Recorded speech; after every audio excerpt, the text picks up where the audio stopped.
Hi there. So it seems odd to me that so many people on YouTube put up stuff that, well, to me seems like there's an obvious answer. Like Mars, for example. Mars has a big problem and no one has the solution. I'm going to guess it's because, well, unlike most planets that are potentially habitable, Mars has a big problem.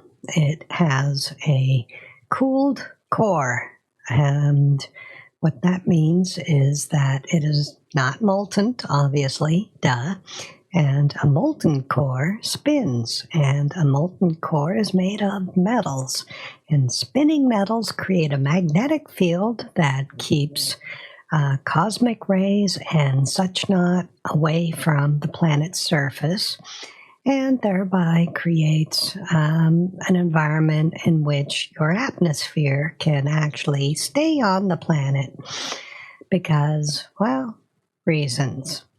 And I'm going to guess that that's the reason why Mars has a big problem. What's the next one here? This is all Mars, by the way. Why Mars?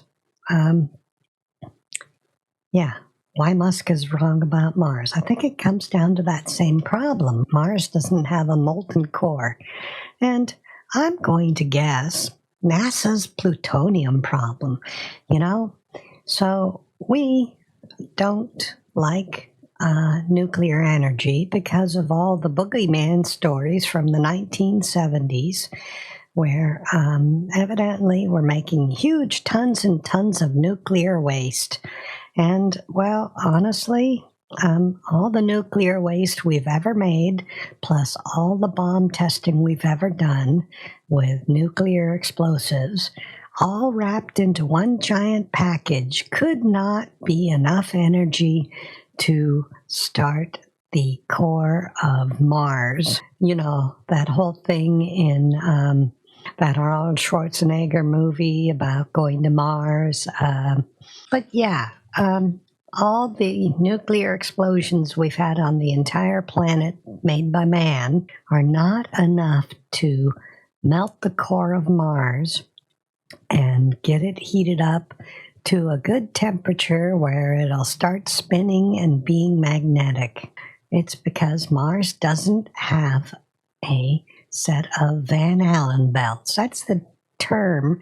I believe Van Allen was the person who determined that those belts existed, those magnetic radiation shielding, solar wind shielding magnetic belts.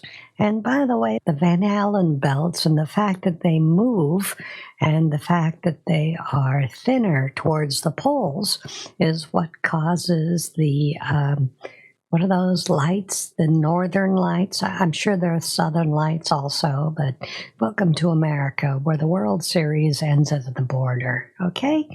Yeah, so it's the northern lights, all right? And, and we will never colonize Mars. I wonder why. Sorry, dropped a peanut. Munch, yes. I'm being rude. I'm eating nuts. And you don't get any. I picked one up because I dropped it.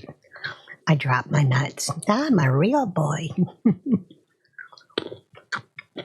Believe me, we Earthlings will never colonize Mars. Well, so what other problems do we have in getting to Mars? Well, it's actually getting to Mars. Mars is very, very far away, and a manned spacecraft needs to be able to keep an environment for months and months. Math is not my finest point, but it would take a very long time to take a little environment, that's what a spaceship is, and maintain it all the way to Mars.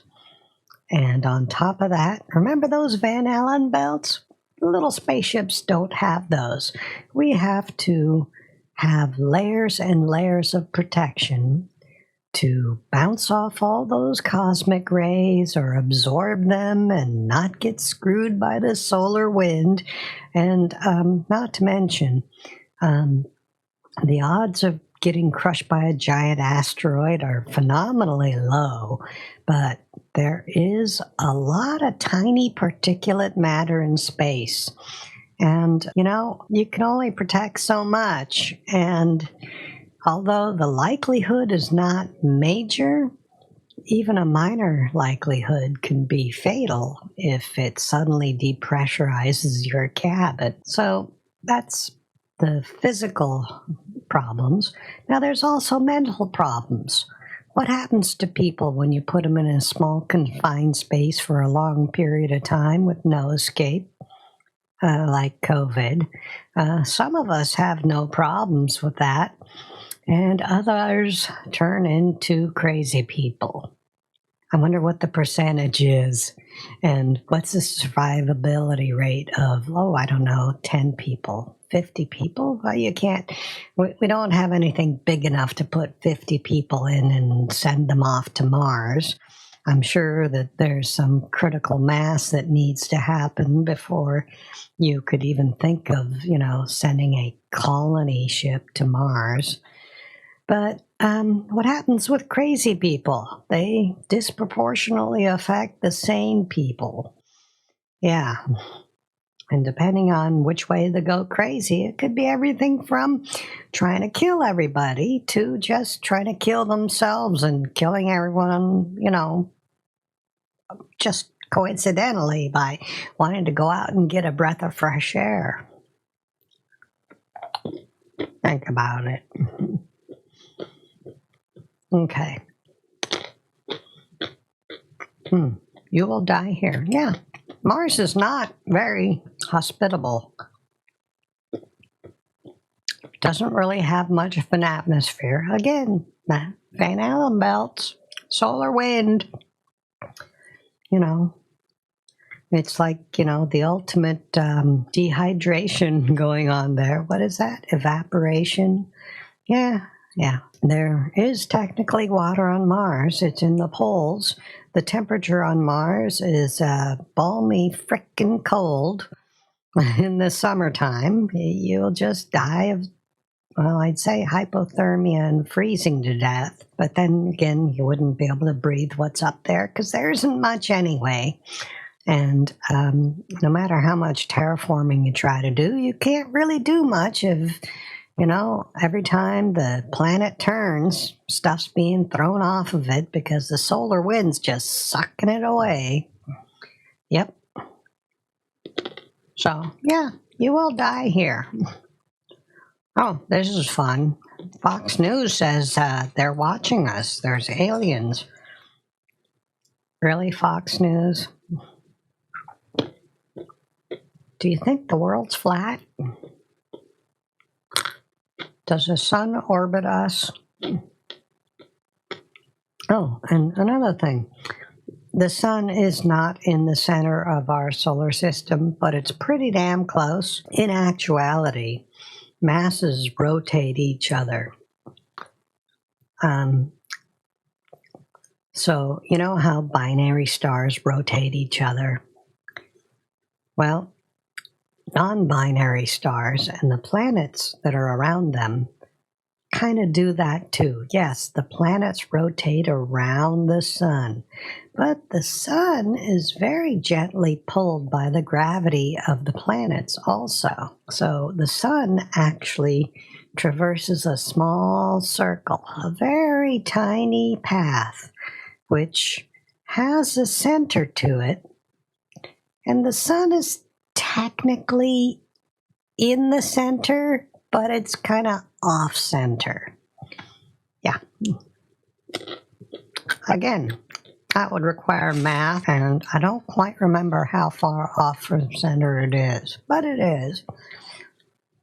I don't know if it's a full solar width. It would be pretty dramatically different from having, an Earth width of offset. But yeah, NASA alert, they're watching us. Seriously, are they really watching us? Who are they? we'll look at that just because. Oh no, what happened to Mars? I don't know. I think everywhere between, I'd say, high school and college and science fiction and science fact books that I've read, Mars had this major problem, and that is that its core cooled. Why did that happen? Why didn't it happen to us? I don't know. Maybe it's because we have this big moon in here that keeps, blocking shit. I don't know. That would be interesting. This could be interesting to watch. Okay. Oh, a pole shift. Did you know that the Earth's magnetic pole is not right at, the part where all the lines come together? No, it's not. The magnetic pole actually is a small circle that goes around the top of the Earth, and that shifts around very slowly because, unlike Mars, we have a molten core.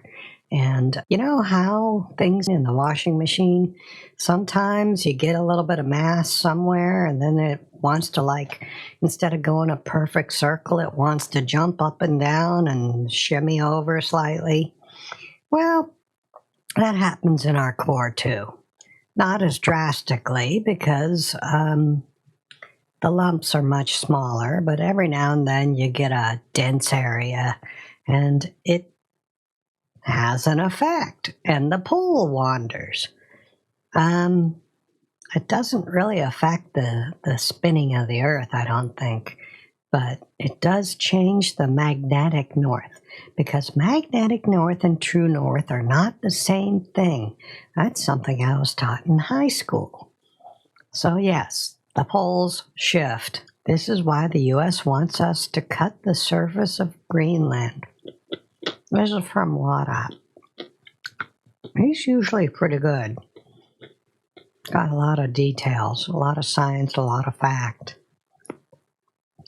Why do they want us to cut the surface? This will be interesting. Oh yes, and Mr. Trump has to show up with some disaster, blah, blah, blah, blah, blah. Go away. Just go away. I think we've gone past, this is the latest bullshit. Oh yeah, there's tubes. There's tubes under the pyramids and Seriously. How long have we done work around these pyramids? Yeah. It's fake news. That's obvious. Oh look, we're back. Curiosity, you know what? Curiosity rover has found a lot of stuff on Mars. It's found a lot of junk.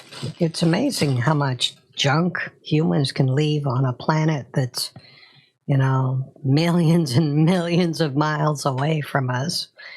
But we're good at that. We are litter bugs by nature. They have found everything from parachutes to, pieces of tread from other rovers to, entire satellites that have crashed. Yeah, I'm not surprised anything that's there. Oh, and microbes. We're dirty bastards on this planet. We carry around a ton of microbes on our bodies. And no matter how clean the clean room is that we build our satellite in, it eventually has to see the light of day.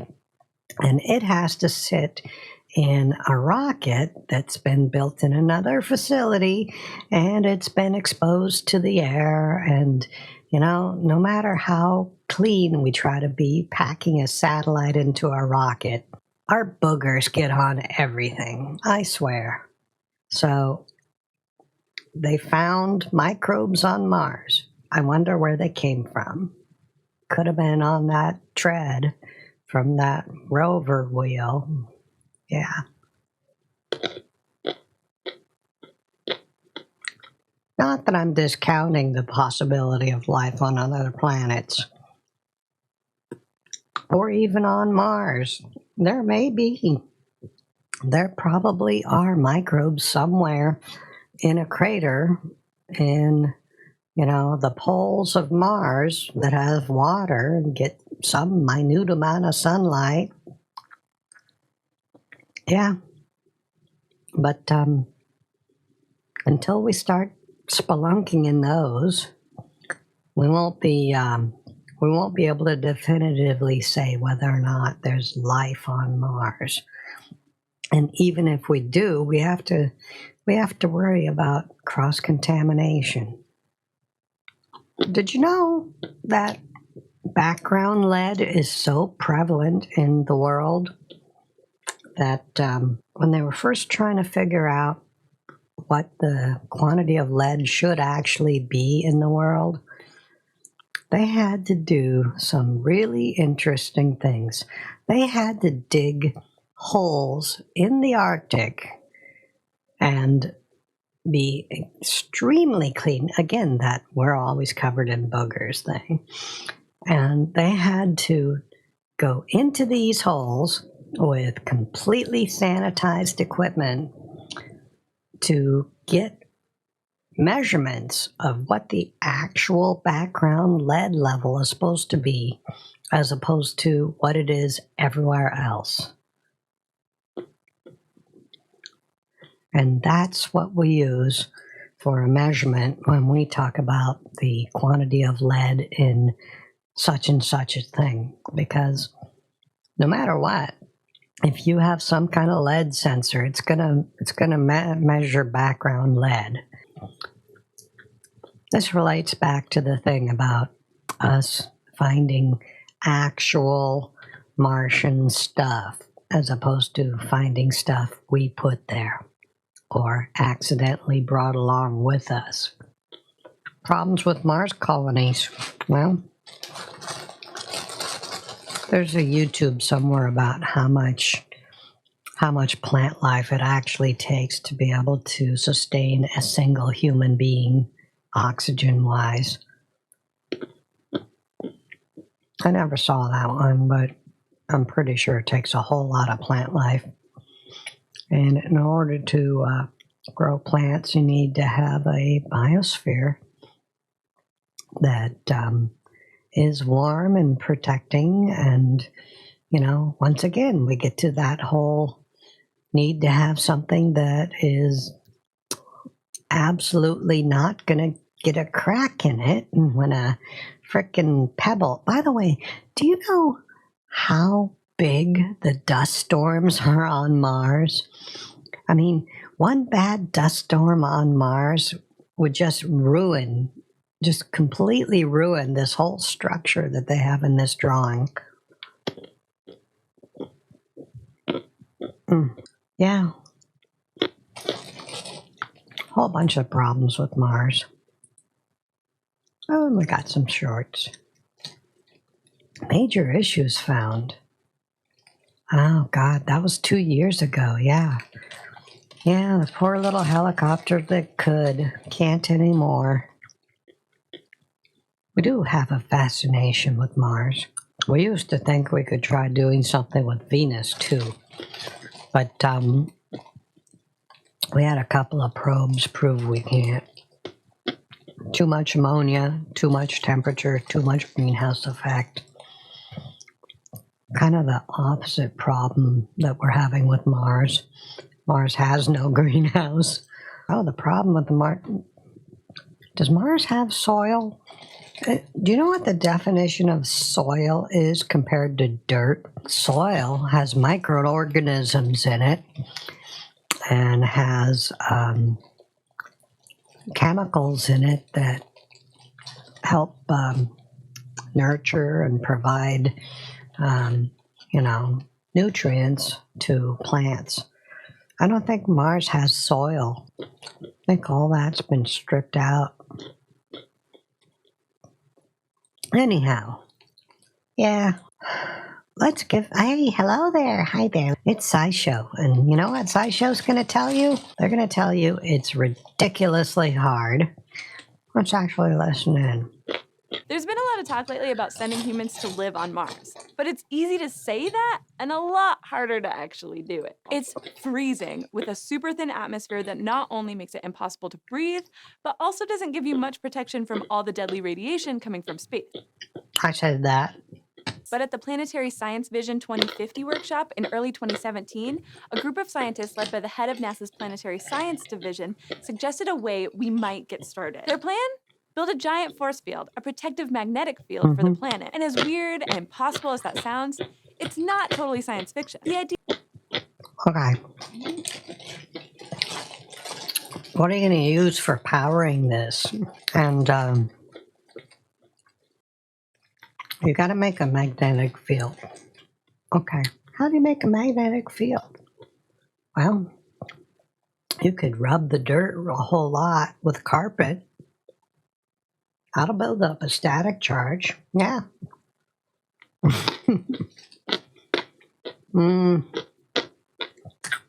Let's see. You could wrap cables around Mars and then electrify them. That would make a magnetic field.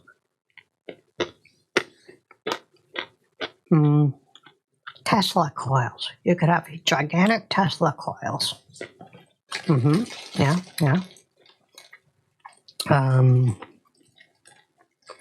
And you could power them with the wind, because evidently there's big storms, but they're intermittent. You can never tell where they're going to go, and you can't just build a windmill somewhere hoping the wind blows there. And even if it does, you need gigantic batteries, and that would drain a lot. And there's all this infrastructure. You'd have to build it there. It is the red planet. I'm sure there's lots of iron there, right? Right? I don't know. Maybe I'm wrong. Maybe I have to research this. But in order to build things, you need to have people there. In order to have people there, you need to have things that are built. In order to have things that are built, you need to ship them over there and have them survive the trip, which I was talking about in the first place, and then have people there to put them together. Where are the people going to live while they're putting things together? You could have robots do all this work. Yeah, that's going to work. There's a lot of hurdles here. And let's hear what they think the answer is. For reasons scientists still don't fully understand, Mars lost its magnetic field about 4.2 billion years ago, and everything kind of went downhill after that. Without a magnetic field to block the charged particles streaming from the sun, aka the solar wind, much of the Martian atmosphere got stripped away over the course of about 500 million years. I said that too. I'm not capping on these people. They're actually doing a very good job of educating and telling people about these problems. I'm just amazed that so many people don't know these things already, because obviously people come here to watch these videos to, have some hope or learn something, see what solutions there are to problems, and see what problems there are they don't even know about. And that's where the NASA team's big idea comes in. If we could block the solar wind from stripping away the atmosphere, it might start to build back up again. At first, that might sound like it involves building something the size of a planet, and that's not super practical. But the researchers proposed a way to get around that problem by taking advantage of the fact that the solar wind is only coming from one direction, the sun. So all we would need to do is block the sun. Kind of like what the moon does during an eclipse, which, would still require a huge shield, but we wouldn't have to build a giant solid thing. It would just be a magnetic field. And that might actually be practical someday. All we would have to do is figure out how to generate the field. Then it would reach out into space and do the rest. More specifically, the team suggested it's the Macross pinpoint deflection field. The one that uses trackballs to, put the energy fields in front of the incoming missiles. Yeah. Putting a field-generating device about 1 million kilometers from Mars. The magnetic field would have to be a bit stronger than the Earth's, which would be hard on such a large scale. But it's something we could probably figure. Let's rewind this. The Earth's. Oh, sorry. There's a plural there. I didn't hear that. Okay, so the field would have to be stronger than the one on the Earth. In fact, because of the way atmospheric physics works, it might even get colder at the poles than it is now. That would keep all the dry ice, which is made up of solid carbon dioxide, trapped in the polar ice caps instead of. So they're saying it's dry ice. Carbon dioxide, when it is super chilled, turns into ice. Yeah, well, an ice-like substance, which you can go buy at the local hardware store or the refrigerant supply store, or you can buy dry ice here.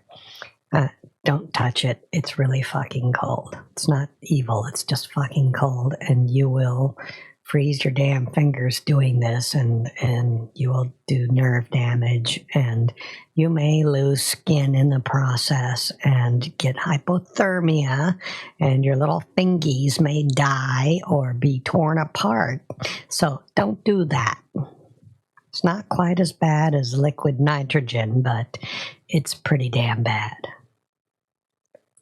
Vaporizing it into gas that would thicken the atmosphere. Plus, that dry ice is sitting on top of the water ice needed to refresh the global oceans. And even if the shield was enough to thicken the atmosphere and bring back the oceans, it would take a while. Are we talking about a while as in it's going to rain a while? Or are we talking about a while as in geologic time?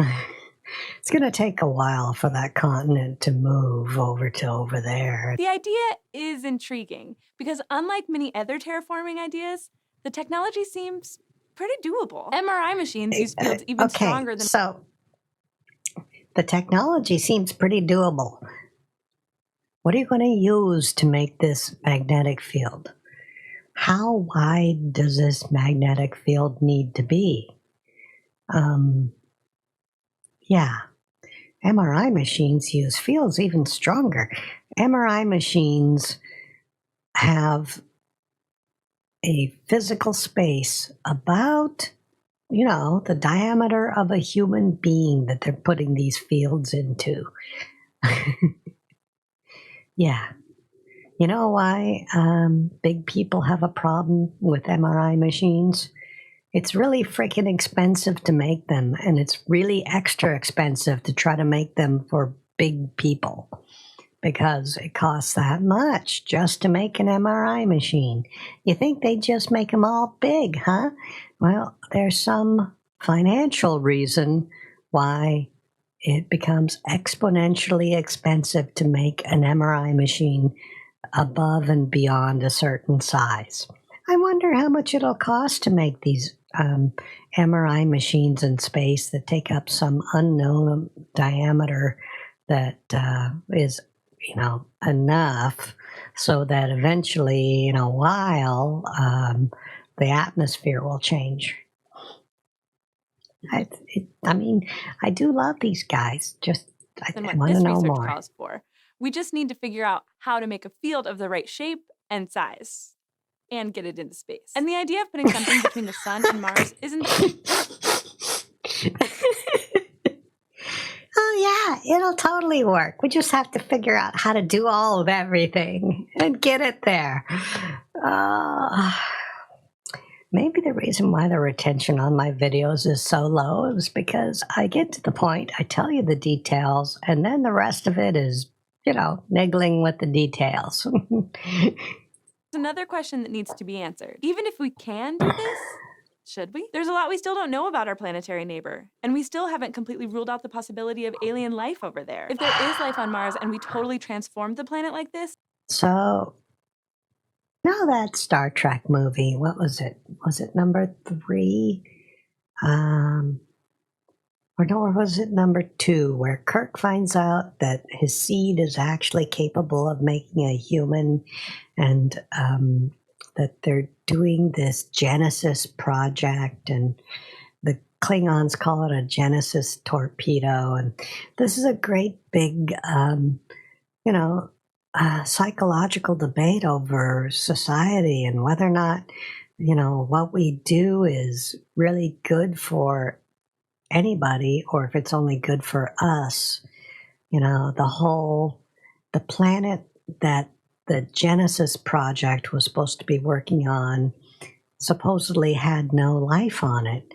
But somebody decided that the little freaking squirrel that lived on the planet, the whole species of little creature that lived on the planet and ate something else that nobody could find out what the heck it was, that counted as planetary life and therefore violated the prime directive when someone decided it was okay to basically nuke this rock and make it glow and, cause life to start happening there. Life that we wanted as opposed to what the insectivore squirrel creature, I don't even remember what it was, but some microscopic organism, excuse me. And evidently that was enough. That was enough for us to consider it to be quote unquote live and a being, not necessarily sentient, but enough in the Star Trek universe. What are they going to say about that here? What about Mars? Does Mars have anything on it that we didn't put there? How do you tell? How do you tell if it was Martian originated or, illegal aliens from the planet Earth? We'd basically be destroying its habitat. But with no immediate plans to actually give Mars a magnetic shield, hopefully we have plenty of time to work those questions out. Plans. Thanks for watching this episode of Sci Channel Space. If you're interested in learning more about the hardest things about living on Mars, you can check out our episode about Sci Show is definitely worth watching. But you got to think, you have to have a critical mind. You can't just, take everything they say and say, yep, we can do it. Si se puede. I am Bob the Builder in space. No. No. Stuff like this is difficult and it borders on science fiction. And yes, I'm sure we can do stuff like this. The question is, how much is it going to cost? Are we going to be able to get it out there? And what happens when it breaks? Yeah, those are kind of like three things that should rule your daily life. Can we do it?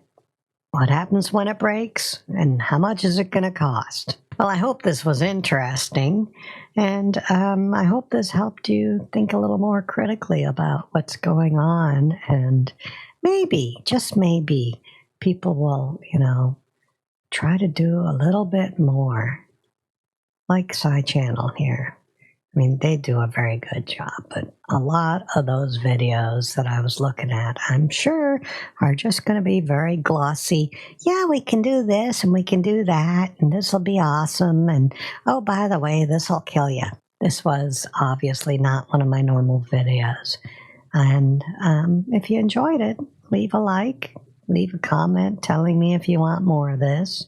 And subscribe, do all those things, and, hit the bell if you want to see more content from me and know when it happens. So, until then, I hope you have a great day. I hope you enjoyed the video, and I'll see you next time.